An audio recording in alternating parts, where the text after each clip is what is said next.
Students, welcome to my YouTube channel. ये शिक्षा शास्त्र फर्स्ट पेपर है आपका, BA second year fourth semester education first paper. ठीक है, एजुकेशन फर्स्ट पेपर आज आपको पढ़ा रही हूँ बीए द्वितीय वर्ष चतुर्थ सेमेस्टर वालों को। ठीक है, थंबनेल पे आप लोगों ने ये देखा होगा, कायदे से थंबनेल पे जो है लिखा है कि कौन सा सेमेस्टर है भाई।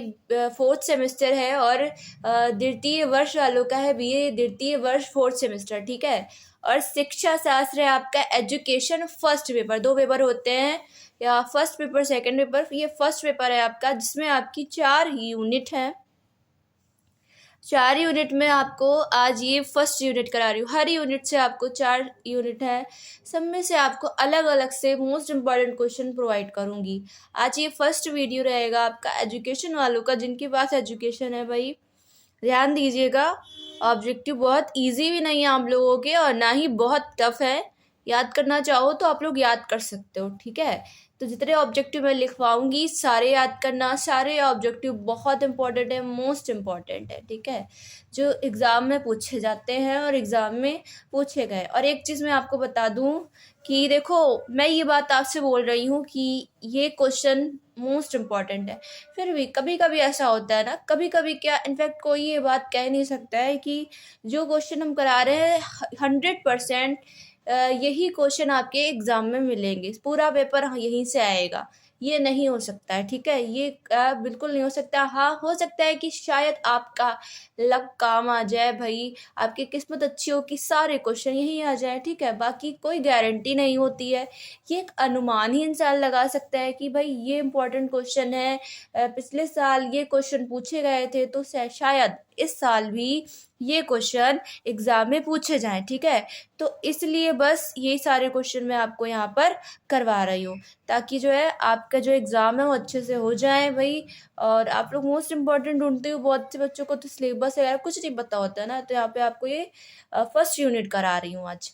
अभी तक अगर आप लोगों ने चैनल को नहीं सब्सक्राइब किया है तो आप लोग तुरंत चैनल को सब्सक्राइब कर लो, बेल आइकन को ऑन कर लो, ताकि मेरी आने वाली वीडियोस का नोटिफिकेशन आपको मिलता रहे।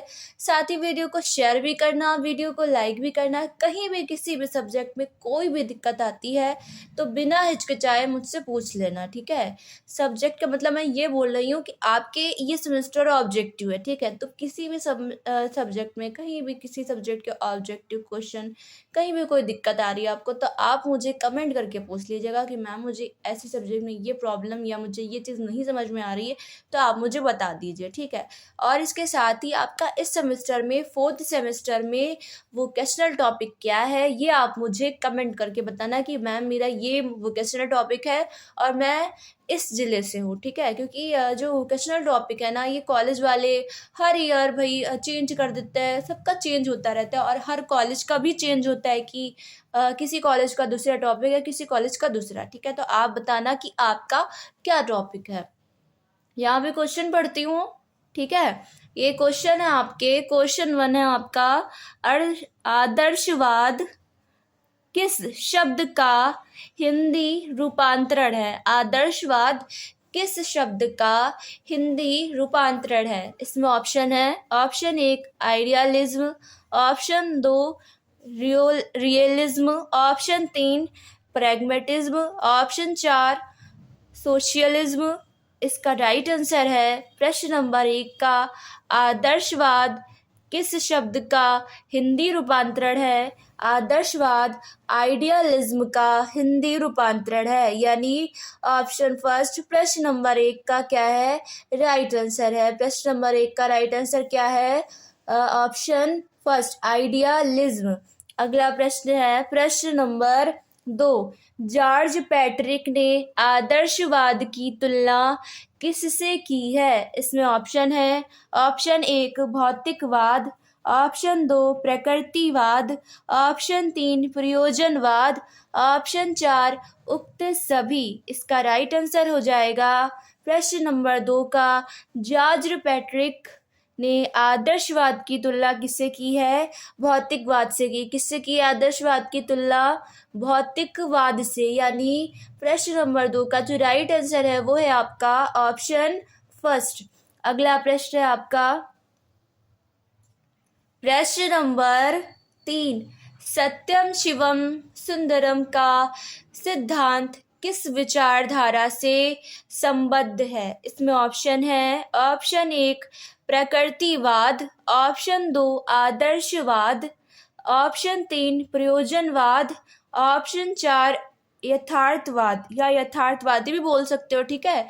तो जो इसका जो राइट आंसर है आपका प्रश्न नंबर 3 का वो है आपका सत्यम शिवम सुंदरम का जो सिद्धांत है वो किस विचारधारा से संबंधित है? आदर्शवादी विचारधारा से संबंधित है। यानी ऑप्शन सेकंड इसका राइट आंसर हो गया क्वेश्चन नंबर 3 का। अगला प्रश्न आपका प्रश्न नंबर 4, आदर्शवादी किस अनुशासन को श्रेष्ठ समझते हैं? इसमें ऑप्शन है, ऑप्शन 1 प्रभावात्मक, ऑप्शन 2 दमनात्मक, ऑप्शन 3 दोनों प्रभावात्मक व दमनात्मक, ऑप्शन 4 इनमें से कोई नहीं। इसका राइट आंसर है प्रश्न नंबर 4 का आदर्शवादी किस अनुशासन को श्रेष्ठ मानते हैं? प्रभावात्मक अनुशासन को। किस अनुशासन को भाई? प्रभावात्मक अनुशासन को। यानी ऑप्शन फर्स्ट प्रश्न नंबर 4 का राइट आंसर है। अगला प्रश्न है प्रश्न नंबर 5, आदर्शवादी किस पर सबसे अधिक बल देते हैं? इसमें ऑप्शन है, ऑप्शन 1 भौतिक पक्ष पर, ऑप्शन 2 आध्यात्मिक पक्ष पर, ऑप्शन 3 शारीरिक पक्ष पर, ऑप्शन 4 बौद्धिक पक्ष पर। इसका राइट आंसर है प्रश्न नंबर 5 का आदर्शवादी किस पर सबसे अधिक बल देते हैं भाई? आध्यात्मिक पक्ष पर। किस पर बल देते हैं सबसे ज्यादा? आध्यात्मिक बल पर, आध्यात्मिक पक्ष पर। आदर्शवादी किस पर सबसे अधिक बल देते हैं? आध्यात्मिक पक्ष पर। प्रश्न नंबर 5 का राइट आंसर हो गया ऑप्शन सेकंड। अगला प्रश्न है प्रश्न नंबर 6, धार्मिक शिक्षा का समर्थन कौन करता है? इसमें ऑप्शन है, ऑप्शन 1 यथार्थवाद, ऑप्शन 2 प्रयोजनवाद, ऑप्शन 3 आदर्शवाद, ऑप्शन 4 प्रकृतिवाद। इसका राइट आंसर है प्रश्न नंबर 6 का धार्मिक शिक्षा का समर्थन कौन करता है? धार्मिक शिक्षा का समर्थन आदर्शवाद करता है। कौन करता है? आदर्शवाद। यानी प्रश्न नंबर 6 का राइट आंसर हो गया आदर्शवाद। अगला प्रश्न है प्रश्न नंबर 7, आदर्शवाद की सबसे महत्वपूर्ण देन किस क्षेत्र में है? इसमें ऑप्शन है, ऑप्शन 1 उद्देश्यों के क्षेत्र में, ऑप्शन 2 पाठ्यक्रम के क्षेत्र में, ऑप्शन 3 शिक्षण विधियों के क्षेत्र में, ऑप्शन 4 अनुशासन के क्षेत्र में। इसका राइट आंसर है प्रश्न नंबर 7 का आदर्शवाद की सबसे महत्वपूर्ण देन किस क्षेत्र में है भाई? उद्देश्यों के क्षेत्र में। यानी ऑप्शन फर्स्ट प्रश्न नंबर 7 का क्या हो गया? राइट आंसर हो गया। अगला प्रश्न है प्रश्न नंबर 8, वर्तमान युग में प्रकृतिवाद का स्थान किसने ले लिया? इसमें ऑप्शन है, ऑप्शन 1 भौतिकवाद, ऑप्शन 2 अध्यात्मवाद, ऑप्शन 3 दोनों यानी भौतिकवाद व अध्यात्मवाद, ऑप्शन 4 आदर्शवाद। इसका जो राइट आंसर है प्रश्न नंबर 8 का वर्तमान युग में प्रकृतिवाद का स्थान किसने ले लिया है? भौतिकवाद ने। किसने ले लिया प्रकृतिवाद का स्थान वर्तमान युग में? किसने लिया? भौतिकवाद में। यानी प्रश्न नंबर 8 का जो राइट आंसर है वो क्या हो गया आपका? ऑप्शन फर्स्ट हो गया। अगला प्रश्न है प्रश्न नंबर 9, प्रकृतिवादी शिक्षा में किसको प्रधानता दी गई है? इसमें ऑप्शन है, ऑप्शन 1 बालक को, ऑप्शन 2 पाठ्यक्रम को, ऑप्शन 3 पुस्तक को, ऑप्शन 4 उक्त सभी। इसका जो राइट आंसर है प्रश्न नंबर 9 का, वो है आपका प्रकृतिवादी शिक्षा में बालक को प्रधानता दी गई है। किसको प्रधानता दी गई है प्रकृतिवादी शिक्षा में? बालक को, यानी ऑप्शन फर्स्ट इसका राइट आंसर हो गया प्रश्न नंबर 1 का। अगला प्रश्न है प्रश्न नंबर 10। प्रकृतिवादी शिक्षण विधि में किस विधि पर अधिक बल दिया गया है? इसमें ऑप्शन है, ऑप्शन 1 व्याख्यानों पर, ऑप्शन 2 पुस्तक पठन पर, ऑप्शन 3 क्रिया द्वारा सीखने पर, ऑप्शन 4 संवादों पर। इसका राइट आंसर है प्रश्न नंबर 10 का प्रकृतिवादी शिक्षण विधि में क्रिया द्वारा सीखने पर अधिक बल दिया गया है। किस पर अधिक बल दिया गया है? क्रिया द्वारा सीखने पर। और किस शिक्षण विधि में? प्रकृतिवादी शिक्षण विधि में। यानी प्रश्न नंबर 10 का राइट आंसर आपका हो गया ऑप्शन 3। अगला प्रश्न है, ये अगला प्रश्न है आपका प्रश्न नंबर 11। प्रकृतिवाद सर्वप्रथम किसे माना गया है? इसमें ऑप्शन रहेंगे आपके, ऑप्शन 1 ईश्वर को, ऑप्शन 2 मानव को, ऑप्शन 3 प्रकृति को, ऑप्शन 4 समाज को। इसका राइट आंसर है प्रश्न नंबर 11 का प्रकृतिवाद सर्वप्रथम किसको माना गया है? प्रकृति को माना गया है। किसको माना गया है? प्रकृतिवाद सर्वप्रथम प्रकृति को। यानी प्रश्न नंबर 11 का राइट आंसर हो गया आपका ऑप्शन 3। अगला प्रश्न है प्रश्न नंबर 12। निम्नलिखित में से कौन शिक्षा का प्रकृतिवादी आदर्श है? इसमें ऑप्शन है, ऑप्शन 1 लोकतांत्रिक मूल्यों का ह्रास, ऑप्शन 2 सामाजिक समायोजन, ऑप्शन 3 स्वप्राप्ति, ऑप्शन 4 आजीविका। इसका राइट आंसर है प्रश्न नंबर 12 का निम्नलिखित में से कौन शिक्षा का प्रकृतिवादी आदर्श है? भाई लोकतांत्रिक मूल्यों का ह्रास। ठीक है, कौन है भाई शिक्षा का प्रकृतिवादी आदर्श? लोकतांत्रिक मूल्यों का ह्रास। यानी प्रश्न नंबर 12 का राइट आंसर क्या हो गया? Option first. अगला प्रश्न है प्रश्न नंबर 13। प्रकृतिवादी शिक्षा में सबसे प्रमुख स्थान है? किसका स्थान है प्रकृतिवादी शिक्षा में सबसे प्रमुख स्थान? इसमें ऑप्शन है आपके, ऑप्शन 1 बालक का, ऑप्शन 2 प्राकृतिक पाठ्यक्रम का, ऑप्शन 3 शिक्षक का, ऑप्शन 4 सामाजिक वातावरण का। इसका राइट आंसर है प्रश्न नंबर 13 का प्रकृतिवादी शिक्षा में सबसे प्रमुख स्थान किसका है? बालक का है। यानी ऑप्शन फर्स्ट प्रश्न नंबर 13 का क्या हो गया? राइट आंसर हो गया। अगला प्रश्न है प्रश्न नंबर 14। प्रयोजनवाद को निम्न के नाम से भी जाना जाता है। इसमें ऑप्शन है, ऑप्शन 1 यथार्थवाद, ऑप्शन 2 व्यवहारिकतावाद, ऑप्शन 3 प्रकृतिवाद, ऑप्शन 4 आदर्शवाद। इसका राइट आंसर हो जाएगा प्रश्न नंबर 14 का, यानी क्वेश्चन नंबर 14 का प्रयोजनवाद को किस अन्य नाम से जाना जाता है? भाई व्यवहारिकतावाद। कौन सा अन्य नाम है प्रयोजनवाद का? व्यवहारिकतावाद। यानी प्रश्न नंबर 14 का क्वेश्चन नंबर 14 का राइट आंसर क्या हो गया? Option second. अगला प्रश्न है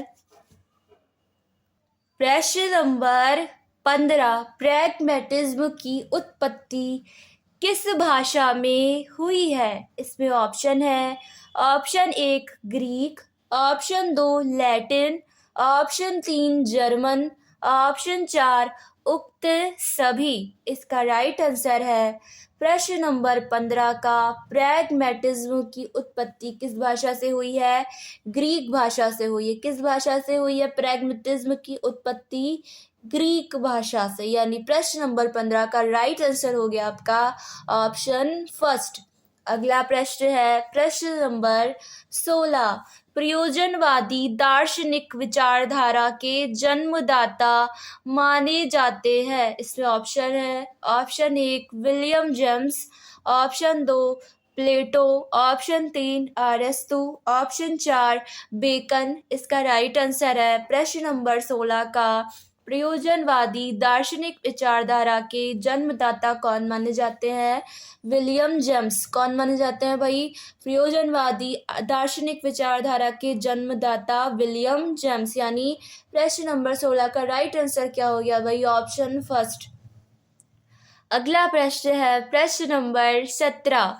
प्रयोजनवाद का दृष्टिकोण कैसा है? इसमें ऑप्शन है, ऑप्शन 1 पूर्ण आध्यात्मिक, ऑप्शन 3 पूर्ण लौकिक, ऑप्शन 2 पूर्ण लौकिक, ऑप्शन 3 पूर्ण धार्मिक, ऑप्शन 4 पूर्ण मानवीय एवं मनोवैज्ञानिक। इसका राइट आंसर हो जाएगा प्रश्न नंबर 17 का प्रयोजनवाद का दृष्टिकोण किस प्रकार का है? पूर्ण मानवीय एवं मनोवैज्ञानिक। प्रश्न नंबर 17 का राइट आंसर क्या हो गया? ऑप्शन 4 हो गया। अगला प्रश्न है प्रश्न नंबर 18। प्रयोजनवादी अनुशासन में उत्पन्न होता है। क्या उत्पन्न होता है प्रयोजनवादी अनुशासन में? इसमें ऑप्शन रहेंगे आपके, ऑप्शन 1 परतंत्रता, ऑप्शन 2 सात्मीकरण, ऑप्शन 3 संघर्ष, ऑप्शन 4 आत्मनियंत्रण। इसका राइट आंसर हो जाएगा प्रश्न नंबर 18 का प्रयोजनवादी अनुशासन में उत्पन्न होता है। क्या उत्पन्न होता है? आत्मनियंत्रण। क्या उत्पन्न होता है? आत्मनियंत्रण। प्रश्न नंबर 18 का राइट आंसर क्या हो गया? ऑप्शन 4 हो गया। अगला प्रश्न है प्रश्न नंबर 19। प्रयोजनवाद की प्रमुख शिक्षण विधि कौन सी है? इसमें ऑप्शन है, ऑप्शन 1 व्याख्यान, ऑप्शन 2 पाठ्य पुस्तक, ऑप्शन 3 योजना, ऑप्शन 4 निर्देशन। इसका राइट आंसर हो जाएगा प्रश्न नंबर 19 का प्रयोजनवाद की प्रमुख शिक्षण विधि कौन सी है भाई? योजना। कौन है प्रयोजनवाद की प्रमुख शिक्षण विधि? योजना। यानी प्रश्न नंबर 19 का राइट आंसर हो गया ऑप्शन 3। अगला प्रश्न है प्रश्न नंबर 20। प्रयोजनवादी किस पर अधिक बल देते हैं? इसमें ऑप्शन है, ऑप्शन 1 विचारों पर, ऑप्शन 2 उपयोगिता पर, ऑप्शन 3 आध्यात्मिक मूल्यों पर, ऑप्शन 4 प्रकृति पर। इसका राइट आंसर है प्रश्न नंबर 20 का ऑप्शन सेकंड उपयोगिता पर। प्रयोजनवादी किस पर अधिक बल देते हैं भाई? उपयोगिता पर। किस पर अधिक बल देते हैं? उपयोगिता पर। ये कितने प्रश्न हो गए आपके? 20 प्रश्न हो गए, वो भी यूनिट फर्स्ट के प्रश्न। ठीक है, यूनिट फर्स्ट के आपके 20 क्वेश्चन हो गए। तो यूनिट फर्स्ट आपकी क्या हो गई? कंप्लीट हो गई। अब नेक्स्ट आपको क्या कराऊंगी? Unit second कराऊंगी। ठीक है, तो अभी तक अगर आप लोगों ने चैनल को नहीं सब्सक्राइब किया है तो आप लोग चैनल को सब्सक्राइब कर लो, बेल आइकन को ऑन कर लो, वीडियो को शेयर करना, वीडियो को लाइक करना। ठीक है, आप लोग का मैंने देखा है भाई, आप लोग वीडियोस देखते हो ना, वीडियो को लाइक करते हो ना ही आप लोग चैनल को सब्सक्राइब करते हो। तो मेरी गुजारिश है आपसे, रिक्वेस्ट है कि आप वीडियो को देखने के साथ साथ वीडियो को लाइक करो और साथ ही चैनल को भी सब्सक्राइब कर लो। ठीक है, तो आपसे मैं नेक्स्ट वीडियो में मिलूंगी, उसमें आपको मैं यूनिट सेकंड कराऊंगी। ठीक है, तब तक के लिए आप लोगों को मैं मेरा गुड बाय। ठीक है।